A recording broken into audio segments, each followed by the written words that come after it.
morning! I'm Dr. G, and today we're going to be reading the story Norman the Nurse Shark that was written by Gillian Morris. Now, Gillian's story took place in the Bahamas. She was inspired after her trip in 2015 when she went to the Exuma Islands in the Bahamas and came back knowing exactly what children's story she was going to write. And then I met her in 2016 when her book just got published, and we were both happening to be on an island called Saba in the Caribbean at the same time. So she actually autographed a book for me and gave it to us so we could have it here at the Suncoast Youth Conservation Center. Now you might wonder why we're going to read about a story in the Bahamas. Well, the point is the Caribbean Sea, the Atlantic Ocean, the Gulf of Mexico, all that water is connected. In fact, all the ocean water is like a great conveyor belt. And a lot of the animals that live in the Bahamas, in the Caribbean Sea, are the same ones that are right here in Florida. So we're about to go on this underwater adventure with this young nurse shark named Norman, and we'll go through and explore and meet some of his underwater friends as he learns to survive in his underwater world. Norman the Nurse Shark, written by Gillian Morris and illustrated by Sean Brannigan. And here is Gillian's wishes for us to enjoy Norman and his adventures.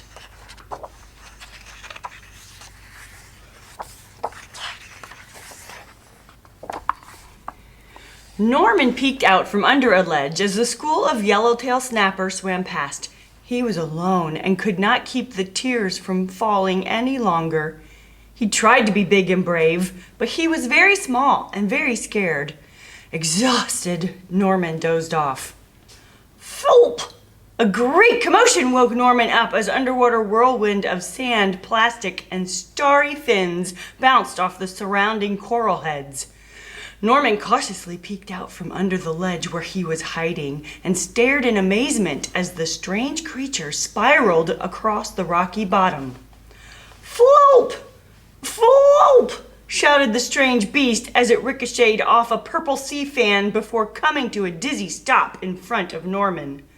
Floop! It yelped with one last exasperated cry. Norman could see this unusual-looking animal had what looked to be a bag over its head.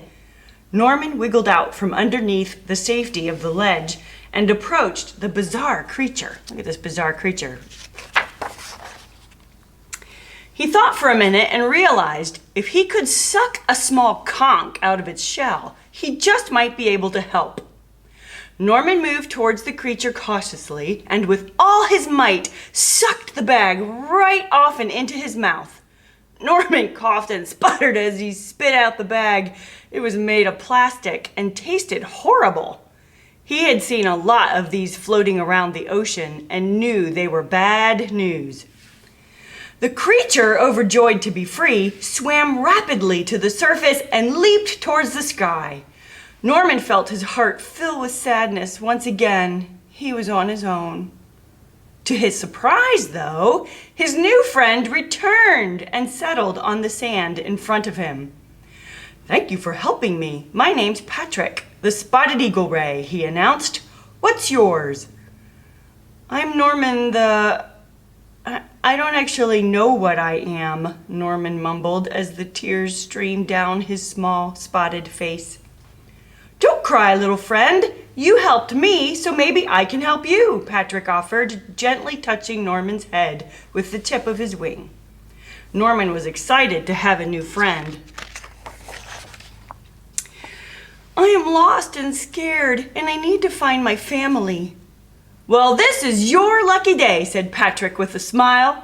"I have seen fish like you before, and I know where to find them." Norman's heart nearly burst with happiness as he swam to the surface and did the mightiest leap he could muster. The new friends set off in search of the fish that looked like Norman.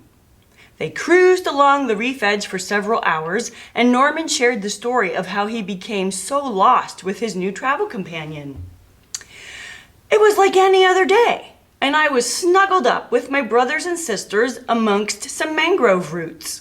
The roots are a great place for small creatures like us because they provide a safe place to hide and lots of food. There were also lots of baby lemon sharks, conch, lobster, and turtles in there with us. All of a sudden, I smelled something yummy, so I wriggled my way out from under the pile and called to my family to go find where the smell was coming from. It definitely smelled like food, and I was hungry. My family had been searching for food during the night, as we are primarily nocturnal. So no one was interested in my early morning adventure. I couldn't resist though, so I followed the scent, swimming in an S-shaped pattern to determine the location. My nares directed me to a funny-looking object, one I'd never seen before. And inside the metal box made of bars, there were several snappers swimming around. I asked them if the food was good, and they said, no. I went into the opening, figuring they didn't want to share. But wow, it smelled really good. Once inside, I sucked up all the tasty treats and decided to take a little rest. The snapper kept saying, no, and I wondered why they didn't just swim away. The food was gone. I ignored their chatter and rested on the bottom, rolling from side to side on my very full belly. Suddenly, the box began to shake and bounce along the bottom. The sea became rough and we were being dragged further and further away from my home. I struggled and struggled to get free. The metal bars, but I just couldn't fit. I cried out for help, but my family was too far away to hear me. One of the snapper finally calmed down and explained that we were in a fish trap designed for fish to get in and not get out. As day turned into night, we all continued to cry out for help until we're too tired to shout anymore.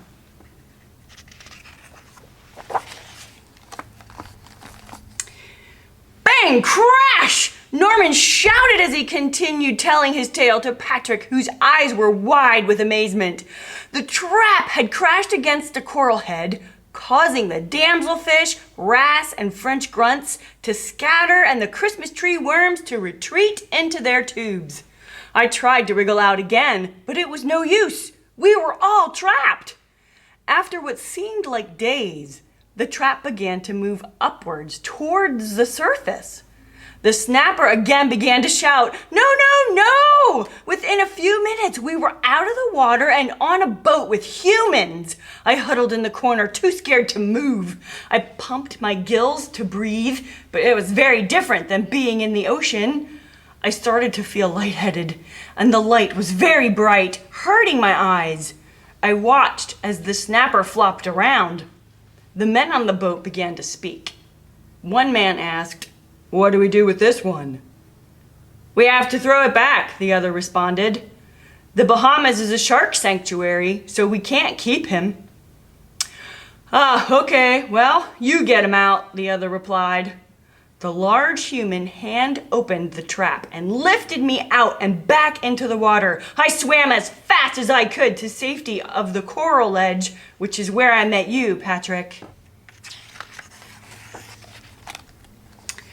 "What happened to the snapper?" Patrick asked. "I think the humans kept them," Norman replied with sadness. "I've heard that humans take a lot of fish out of the sea." "What do you think a shark sanctuary is?" Patrick questioned. "I don't know, but whatever it is, it helped me, so I am very thankful." "If the men put you back in the water because we are in a shark sanctuary, do you think you are a shark, Norman?" "I don't think so," Norman said, thinking about other sharks he had seen. "I don't look anything like the baby lemon sharks in the mangroves." "Well, don't worry. We'll figure out what you are, and we will find your family," Patrick assured his friend. The pair slowed down as they approached a dark shape that rose from the sea floor and blocked out the sun. Patrick swam closer before finally pausing. "What is it?" Norman asked Patrick. "It's a shipwreck left by humans," he responded. Norman peered up at the eerie structure, reaching for the surface. "This is where I've seen a fish that looks like you," Patrick said, peeking into a large hole in the side of the wreck. "I guess we should go in," Norman said in his bravest voice, hoping Patrick couldn't hear how nervous he really was. "Yep," he said, gliding into the darkness of the ship and disappearing. Norman swam to catch up as they moved deeper into the belly of the ship. Norman's eyes adjusted as he could begin to make out shapes with his excellent night vision. His eyes were small, but still really strong. Out of the corner of his eye, Norman saw a flash of white, which disappeared before he could get a good look. And all of a sudden, a loud "boo!" came from behind them. Norman and Patrick darted to the sea floor to hide. "Ha ha, hello," the tiger shark said, widening his toothy grin. "Hi," Norman replied, coming out from the treasure chest he and Patrick were hiding in. "I'm Jonah the tiger shark. What's your name?" he asked. "This is Patrick the eagle ray, and I'm Norman the... I don't know what I am. We are looking for my family. Have you seen any fish like me before?" "Well, you are definitely not a tiger shark because your snout is flat and you don't have stripes. And where is the bottom part of your tail fin?" he asked. Norman curled around, bringing his tail right in front of him. He looked at it and looked at Jonah's tail. "Well, I spend a lot of time resting on the bottom, so if I had the lower part of my tail, it would get in the way," Norman replied, wondering what it would be like to have a tiger shark tail. "I've seen fish like you before, but they were a lot bigger and didn't have any spots," Jonah shared. Norman felt his heart fill with more hope. Maybe, just maybe this time he would find his family. "Follow the coral reef and head north. This is where I have seen them," Jonah directed him. "Can you come with us?" Norman asked. "We are very small and would love to have a bigger friend with us." "I wish I could," Jonah explained, "but I have to stay here and guard my shipwreck," he said, raising his nictitating membrane up with a wink and large toothy smile. As he turned, Norman noticed a large piece of netting stuck around Jonah's pectoral fin. "What's that on your fin?" Norman asked. "It's a net left in the water by humans. I was swimming along one day and got caught up in it. I was able to bite my way out using my serrated teeth, but I could not get this piece off." Norman swam over to get a closer look. "Hold on, Jonah," he said, biting down hard on the end of the net. Norman's jaws were extremely strong, so he thought he might be able to pull the net off. Norman rolled and wrestled, and finally the net snapped and Jonah's fin was free. Jonah wriggled his fin with ease and smiled a great big tiger shark grin. He took the net and stuffed it into the treasure chest. It would never harm another creature again. "Thank you, Norman. I don't know what you are, but you are my friend, and you are amazing." Norman could feel his spotty cheeks blushing. "Good luck finding your family. Come back and visit me," he said as Norman swam towards the opening in the wall. "I will," Norman said, smiling with his very small teeth. Norman was tired from their big swim, but was eager to find the fish like him. He and Patrick set off again, following the coral reef, not knowing what they would find. They traveled over a large expanse of seagrass and spotted little fish darting in and out, small conch crawling along the bright orange sea stars decorating the sandy edges of the grass. Norman remembered his brothers and sisters talking about how plentiful food was in these underwater meadows. They rounded a corner and arrived in a shallow bay with crystal clear water. The stillness was broken as a whole school of spotted eagle rays whooshed past them. Norman lost count after 10, and Patrick jumped with excitement again and again as he joined his companions. Norman swam as fast as he could, but it was no use. The rays were just too fast. He watched as the school and Patrick disappeared.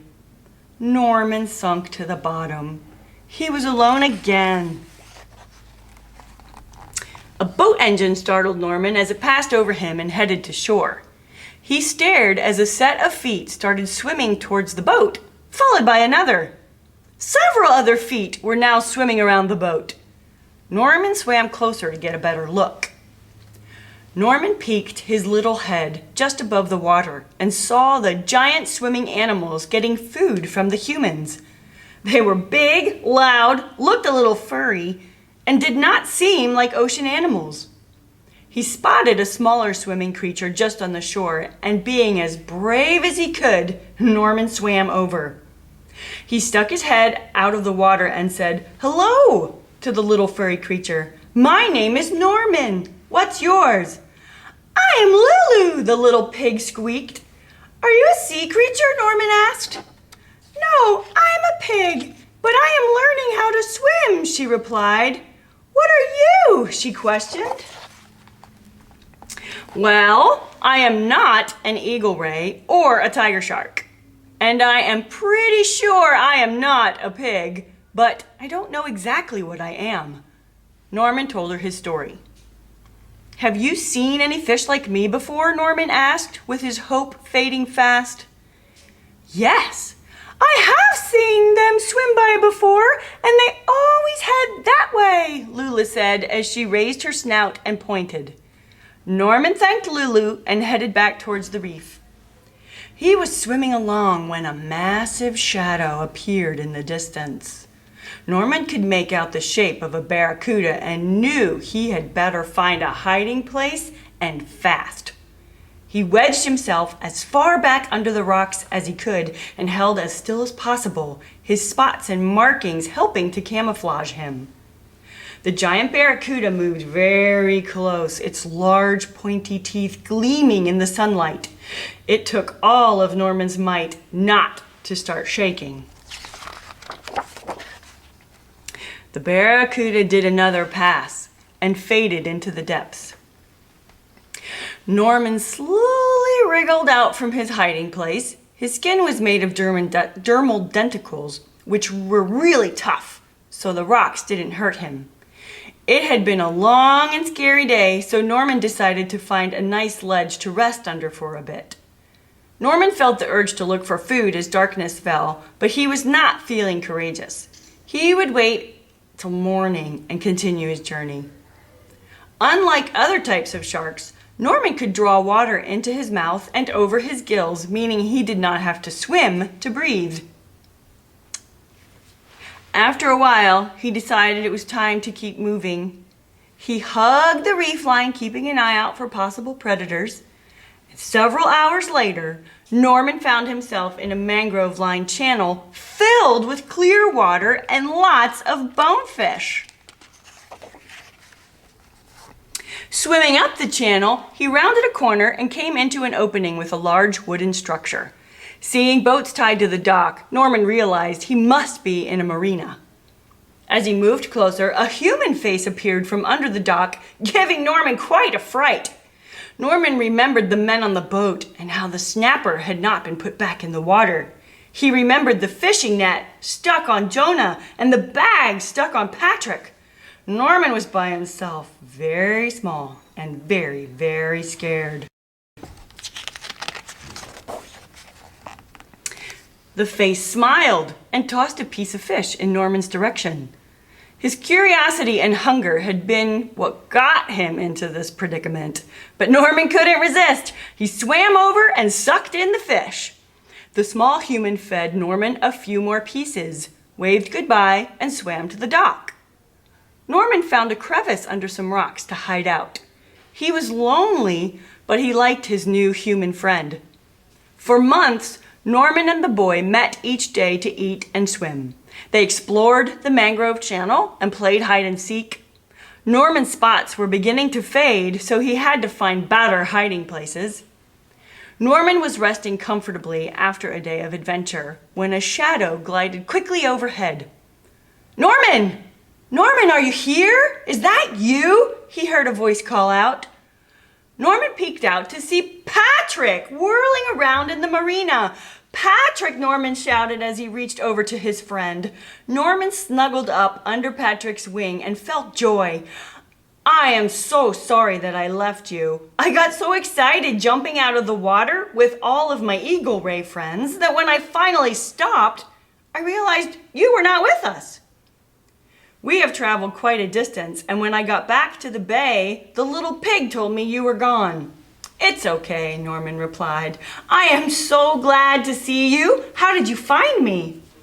"The little pig and some other fish said you headed this way, so I followed, and here I am." "Quick, hide! There's a human!" Patrick shouted as he headed under the dock. "It's okay," Norman reassured him. "He is my friend. We swam together every day." Patrick watched as Norman and the boy swam side by side. Norman returned to Patrick and asked why he was there. "I have found your family," Patrick said with a great big eagle ray smile. "What? My family? You did? Where?" Norman blurted out. "Not too far from here. Let's go," Patrick exclaimed, motioning to swim out of the channel. Norman looked back at the boy. He was like family now and had been so kind to Norman. Patrick and Norman swam for several hours before stopping. "Why are we stopping?" Norman asked. "Look over there," Patrick said as he pointed his wing in the direction of a large coral head. Norman couldn't believe his eyes. There, wedged under the coral, were at least a dozen fish just like him. Just as Norman was going to shout and swim towards the fish, he noticed 2 Goliath groupers hovering around the coral head. These fish were enormous and looked really hungry. "Oh no," Norman cried. "What are we gonna do?" "I don't know," Patrick whispered as he peeked around the coral they were hiding behind. "They are so big and we are so small." A loud grrr came from behind them. The friends turned around just as Jonah charged toward the groupers. One of the groupers stared Jonah down. It opened its great mouth and barked a booming whoop sound. Patrick and Norman ducked behind the coral, almost unable to watch. "Grrr," said Jonah in his loudest voice as he flashed his sharp teeth. The groupers took one look at Jonah, bumped into each other, and swam off as fast as possible. These groupers are scared. "It's okay, Norman and Patrick," Jonah called out. "You can come out now." Norman shouted with excitement as he headed towards the coral reef. Instantly, the sharks came out from hiding. They hugged and swirled and asked Norman all about his adventures. They all thanked Jonah for saving them. "How did you find us?" Norman asked the tiger shark. "I saw you and Patrick swim past the wreck again, and I shouted out, but you were in a hurry. I decided to follow you and see where you were going in such a hurry, and I am glad I did." "We are really glad you did," Norman said as they all laughed. They all gathered around as Norman shared his epic tale of adventure. Norman paused as he finished his tale and then asked, "What are we?" "We are nurse sharks, Norman," his family replied. Norman smiled. He was a nurse shark. His tender heart beamed with pride. "The place you were sounds wonderful. Can we go there?" one of his brothers asked. Norman looked around and could see the corals were dying, and there were not many fish. He knew he had to take his family to a better place.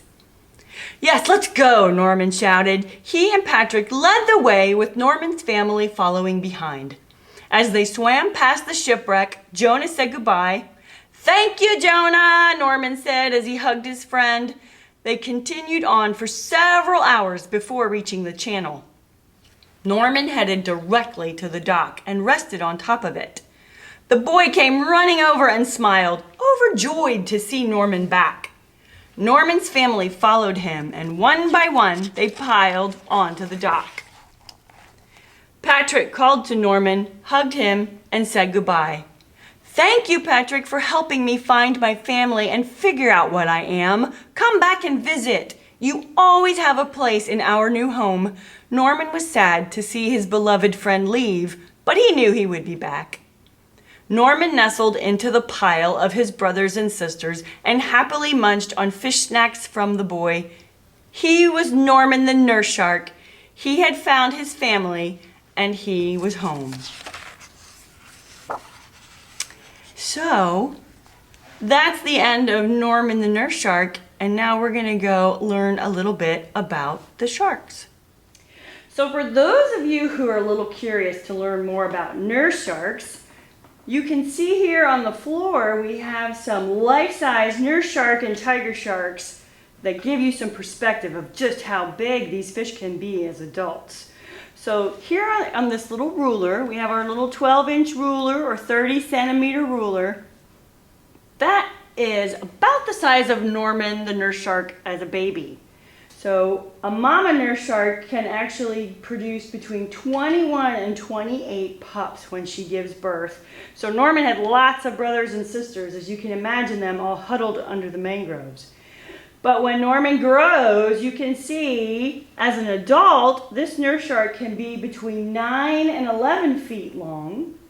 And that is relative to the tiger shark. That tiger shark, Jonah, was huge. An adult tiger shark can get between 16 and 24 feet long.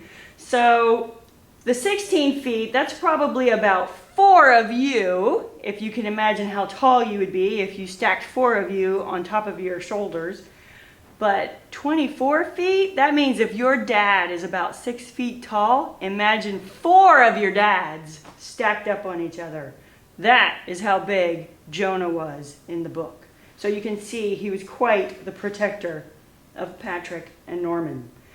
So some other characteristics that we learned about nurse sharks is he likes to lie on the bottom and rest. And they talk about not having the lower part of the tail. So if you compare this nurse shark tail to the tiger shark tail, you see how pointed the lower lobe is on the tail, whereas the nurse shark barely has that. This is a pretty classic coloration for nurse sharks. A lot of them are usually this yellowish tan color. And one of the other good characteristics of a nurse shark is they have a really rounded, blunt snout. You can't really tell that from the banner. But they also have these little barbels, which are like 2 little whiskers that come off the snout. And they use those barbels to sort of feel around and smell and taste while they're searching for food in the sediment. And a nurse shark actually gets its name because of that suction sound that it makes when it's searching for prey over the sandy bottoms. And they have a really powerful suction in their mouth. If you remember from the story, a nurse shark can suck so hard, it can actually pull a conch out of a shell. And if you remember, Norman sucked that bag right off the snout of the stingray Patrick friend. So there were issues in the story, right? So do you remember what some of them were? We had the plastic bag. We had some fishing line and net that got tangled on Jonah's fin. So there's actually some things that we can do, even if we're not able to go out diving and see these animals underwater. We can make sure that if we're having a picnic on the beach, or if a plastic bag blows out of our boat, make sure you go back, pick up your trash, take it, and recycle it. Maybe consider an alternate to using plastic bags in your everyday life. And believe it or not, this plastic fishing line can also be recycled. So if you have a tangle on your line or you break your line, pick up this extra plastic monofilament line and take it home. You can recycle it, and if you can't recycle it, cut it up into teeny tiny pieces before you put it in the trash. Now, some people that work for Florida Fish and Wildlife, or FWC, are actually pretty lucky people, I think, because they are actually ones who get to go out and observe, take measurements, count, and record data on a lot of the animals that live in the ocean. And they also study the habitats that those animals live in. So for example, from the story, we heard about yellowtail snapper, spotted eagle rays, bonefish, barracuda, Goliath grouper, lemon sharks, conchs, lobsters, and turtles was also mentioned. There are people for the FWC who are fortunate enough to get to study those animals. But not only do they work with the animals, they also get to interact with the fishermen. So some FWC biologists will work with commercial fishermen. Those are the ones who go out and set the fish traps, use fishing nets and seines to catch crabs, lobsters, fish, and then sell them as part of their job. And then other biologists will work with the recreational fishermen who go fishing for fun. And remember, it is up to us as those recreational anglers or people who just like to go have fun at the beach to help protect the animals and the habitats that they live in.